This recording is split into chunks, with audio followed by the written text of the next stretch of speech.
Chapter 5. How it works. Rarely have we seen a person fail who has thoroughly followed our path. Those who do not recover are people who cannot or will not completely give themselves to this simple program, usually men and women who are constitutionally incapable of being honest with themselves. There are such unfortunates. They are not at fault. They seem to have been born that way. They are naturally incapable of grasping and developing a manner of living which demands rigorous honesty. Their chances are less than average. There are those, too, who suffer from grave emotional and mental disorders, but many of them do recover if they have the capacity to be honest. Our stories disclose in a general way what we used to be like, what happened, and what we are like now. If you have decided you want what we have and are willing to go to any length to get it, then you are ready to take certain steps. At some of these we balked. We thought we could find an easier, softer way, but we could not. With all the earnestness at our command, we beg of you to be fearless and thorough from the very start. Some of us have tried to hold on to our old ideals, but the result was nil until we let go absolutely. Remember that we deal with alcohol, cunning, baffling, powerful. Without help, it is too much for us, but there is one who has all power. That one is God. May you find him now. Half measures availed us nothing. We stood at the turning point. We asked his protection and care with complete abandon. Here are the steps we took, which are suggested as a program of recovery. 1.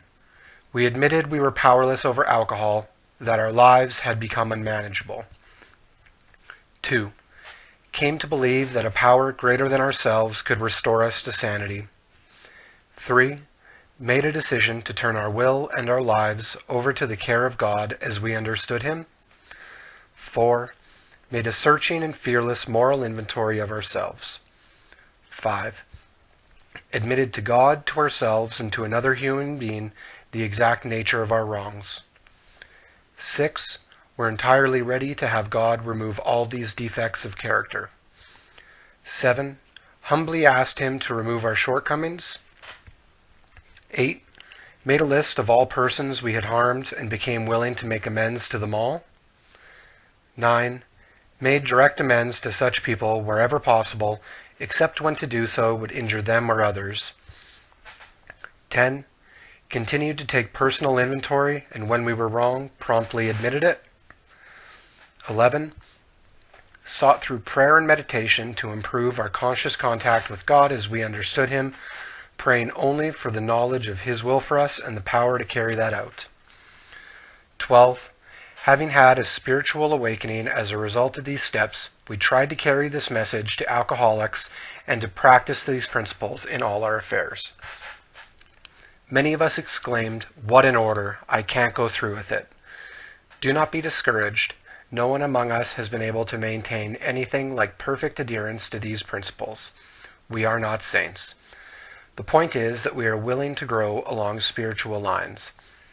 The principles we have set down are guides to progress. We claim spiritual progress rather than spiritual perfection.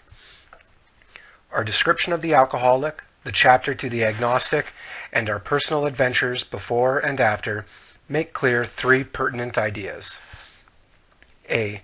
That we were alcoholic and could not manage our own lives. B. That probably no human power could have relieved our alcoholism. C. That God could and would if he were sought. Being convinced, we were at step 3, which is that we decided to turn our will and our life over to God as we understood him. Just what do we mean by that, and just what do we do? The first requirement is that we be convinced that any life run on self-will can hardly be a success. On that basis, we are almost always in collision with something or somebody, even though our motives are good. Most people try to live by self-propulsion.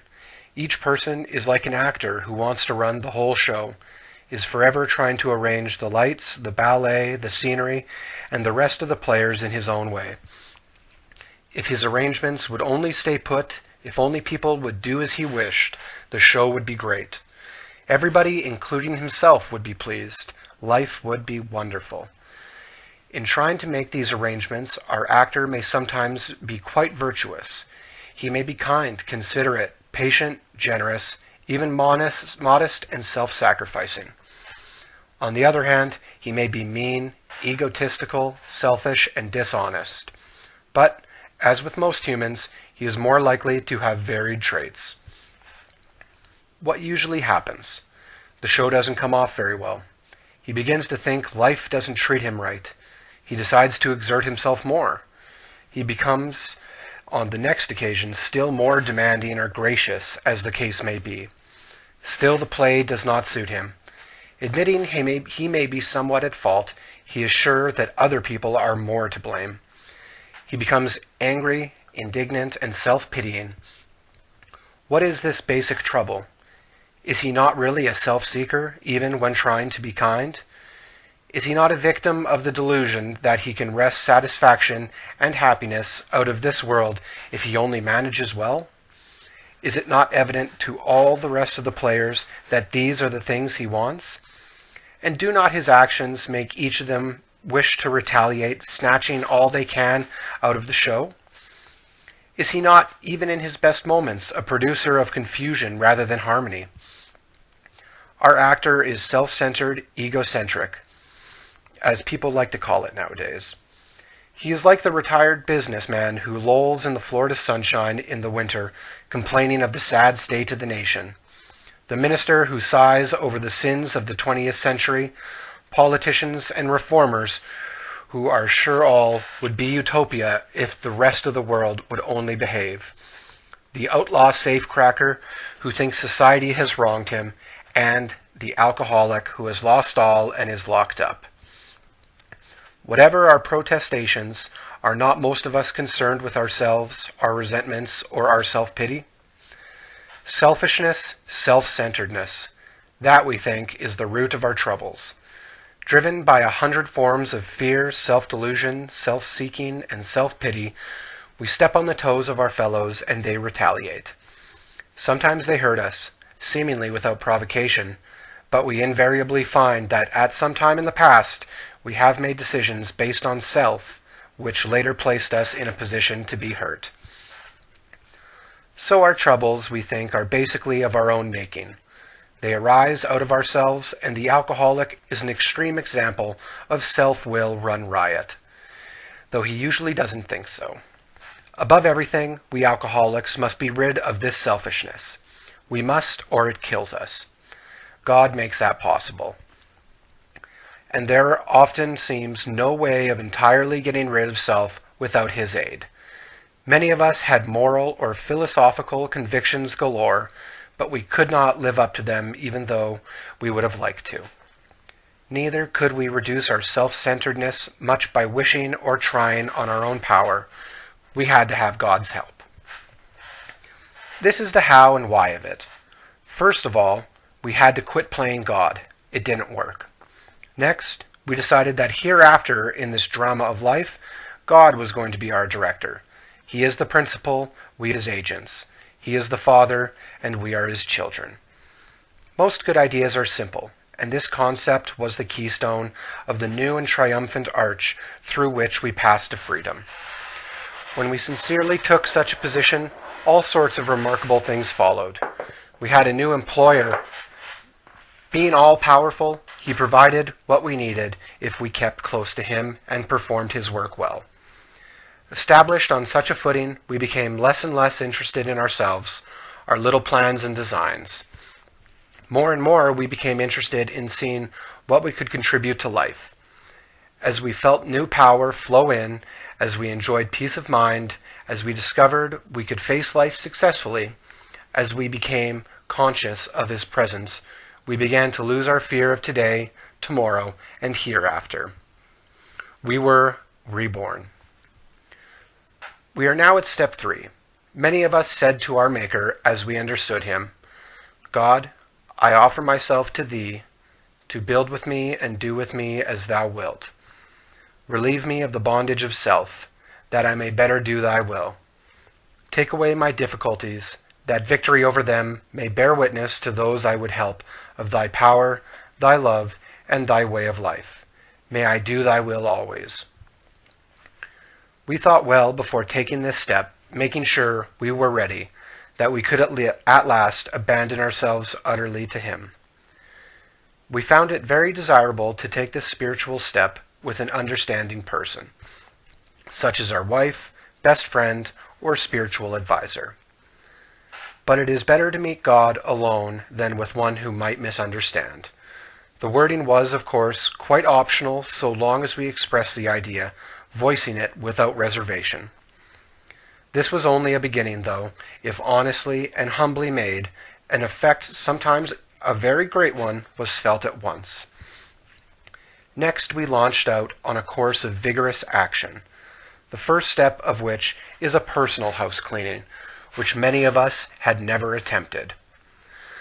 Though our decision was a vital, crucial step, it could have little permanent effect unless at once followed by a strenuous effort to face and to be rid of the things in ourselves which had been blocking us. Our liquor was but a symptom, so we had to get down to causes and conditions. Therefore, we started upon a personal inventory. This was step 4. A business which takes no regular inventory usually goes broke. Taking a commercial inventory is a fact-finding and fact-facing process. It is an effort to discover the truth about the stock in trade. One object is to disclose damaged or unsaleable goods, to get rid of them promptly and without regret. If the owner of the business is to be successful, he cannot fool himself about values. We did exactly the same thing with our lives. We took stock honestly. First, we searched out the flaws in our makeup which caused our failure. Being convinced that self, manifested in various ways, was what had defeated us, we considered its common manifestations. Resentment is the number one offender. It destroys more alcoholics than anything else. From it stem all forms of spiritual disease, for we have been not only mentally and physically ill, we have been spiritually sick. When the spiritual malady is overcome, we straighten out mentally and physically. In dealing with resentments, we set them on paper. We listed people, institutions, or principles with whom we were angry. We asked ourselves why we were angry. In most cases, it was found that our self-esteem, our pocketbooks, our ambitions, our personal relationships, including sex, were hurt or threatened. So we were sore. We were burned up. On our grudge list, we set opposite each name or our injuries. Was it our self-esteem, our security, our ambitions, our personal or sex relations which had been interfered with? We are usually as definite as this example. I'm resentful at Mr. Brown. The cause? His attention to my wife. Told my wife of my mistress. Brown may get my job at the office. Affects my sex relations, self-esteem, fear, sex relations, self-relations, security. I'm resentful at Mrs. Jones. She's a nut. She snubbed me. She committed her husband drinking. He's my friend. She's a gossip. This affects my personal relationship and my self-esteem. I'm resentful at my employer. The cause? Unreasonable, unjust, overbearing, threatens to fire me for drinking and padding my expense account. Affects my self-esteem and security. I'm resentful at my wife. Misunderstands and nags, likes Brown, wants house put in her name. Affects my pride, personal and sex relationships, and security. We went back through our lives. Nothing counted but thoroughness and honesty. When we were finished, we considered it carefully. The first thing apparent was that this world and its people were often quite wrong. To conclude that others were wrong was as far as most of us ever got. The usual outcome was that people continued to wrong us, and we stayed sore. Sometimes it was remorse, and then we were sore at ourselves. But the more we fought and tried to have our own way, the worse matters got. As in war, the victor only seemed to win. Our moments of triumph were short-lived. It is plain that a life which includes deep resentment leads only to futility and unhappiness. To the precise extent that we permit these, do we squander the hours that might have been worthwhile.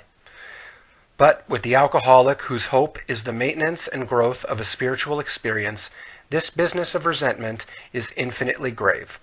We found that it is fatal. For when harboring such feelings, we shut ourselves off from the sunlight of the Spirit. The insanity of alcohol returns and we drink again. And with us, to drink is to die. If we were to live, we had to be free of anger. The grouch and the brainstorm were not for us. They may be the dubious luxury of normal men, but for alcoholics, these things are poison. We turned back to the list, for it held the key to the future. We were prepared to look at it from an entirely different angle. We began to see that the world and its people really dominated us. In that state, the wrongdoing of others, fancied or real, had power to actually kill. How could we escape? We saw that these resentments must be mastered, but how? We could not wish them away any more than alcohol. This was our course. We realized that the people who wronged us were perhaps spiritually sick. Though we did not like their symptoms and the way these disturbed us, they, like ourselves, were sick too. We asked God to help us, show them the same tolerance, pity, and patience that we would cheerfully grant a sick friend. When a person offended, we said to ourselves, "This is a sick man. How can I be helpful to him? God save me from being angry. Thy will be done." We avoid retaliation or argument. We wouldn't treat sick people that way. If we do, we destroy our chance at being helpful. We cannot be helpful to all people, but at least God will show us how to take a kindly and tolerant view of each and every one. Referring to our list again, putting out of our minds the wrongs others had done, we resolutely looked for our own mistakes. Where had we been selfish, dishonest, self-seeking, and frightened? Though a situation had not been entirely our fault, we tried to disregard the other person involved entirely. Where were we to blame? The inventory was ours, not the other man's. When we saw our faults, we listed them. We placed them before us in black and white. We admitted our wrongs honestly and were willing to set these matters straight. Notice that the word fear is bracketed alongside the difficulties with Mr. Brown, Mrs. Jones, the employer, and the wife. This short word somehow touches about every aspect of our lives. It was an evil and corroding thread. The fabric of our existence was shot through with it. It set in motion trains of circumstances which brought us misfortune we felt we didn't deserve. But did not we ourselves set the ball rolling? Sometimes we think fear ought to be classed with stealing. It seems to cause more trouble. We reviewed our fears thoroughly. We put them on paper, even though we had no resentment in connection with them. We asked ourselves why we had them. Wasn't it because self-reliance failed us? Self-reliance was good as far as it went, but it didn't go far enough. Some of us once had great self-confidence, but it didn't fully solve the fear problem, or any other. When it made us cocky, it was worse. Perhaps there is a better way. We think so. For we are now on a different basis, the basis of trusting and relying upon God. We trust infinite God rather than our finite selves. We are in the world to play the role He assigns. Just to the extent that we do as we think He would have us and humbly rely on Him, does He enable us to match calamity with serenity. We never apologize to anyone for depending upon our Creator. We can laugh at those who think spirituality the way of weakness. Paradoxically, it is the way of strength. The verdict of the ages is that faith means courage. All men of faith have courage. They trust their God. We never apologize for God. Instead, we let Him demonstrate through us what He can do. We ask Him to remove our fear and direct our attention to what He would have us be. At once we commence to outgrow fear. Now about sex. Many of us needed an overhauling there, but above all, we tried to be sensible on this question. It's so easy to get way off track. Here we find human opinions running to extremes, absurd extremes perhaps. One set of voices cry that sex is a lust of our lower nature, a base necessity of procreation. Then we have the voices who cry for sex and more sex, who bewail the institution of marriage, who think that most of the troubles of the race are traceable to sex causes. They think we do not have enough of it, or that it isn't the right kind. They see its significance everywhere. One school would allow man no flavor for his flair, and the other would have us all on a straight pepper diet. We want to stay out of this controversy. We do not want to be the arbiter of anyone's sex conduct. We all have sex problems. We'd hardly be human if we didn't. What can we do about them? We reviewed our own conduct over the years past. Where had we been selfish, dishonest, or inconsiderate? Whom had we hurt? Did we unjustifiably arouse jealousy, suspicion, or bitterness? Where were we at fault? What should we have done instead? We got this all down on paper and looked at it. In this way, we tried to shape a sane and sound ideal for our future sex life. We subjected each relationship to this test. Was it selfish or not? We asked God to mold our ideals and help us to live up to them. We remembered always that our sex powers were God-given and therefore good, neither to be used lightly or selfishly, nor to be despised and loathed. Whatever our ideal turns out to be, we must be willing to grow towards it. We must be willing to make amends where we have done harm, provided that we do not bring about still more harm in doing so. In other words, we treat sex as we would any other problem. In meditation, we ask God what we should do about each specific matter. The right answer will come if we want it to. God alone can judge our sex situation. Counsel with persons is often desirable, but we let God be the final judge. We realize that some people are as fanatical about sex as others are loose. We avoid hysterical thinking or advice. Suppose we fall short of the chosen ideal and stumble. Does this mean we are going to get drunk? Some people tell us so, but this is only a half-truth. It depends on us and on our motives. If we are sorry for what we have done and have the honest desire to let God take us to better things, we believe we will be given and forgiven and will have learned our lesson. If we are not sorry and our conduct continues to harm others, we are quite sure to drink.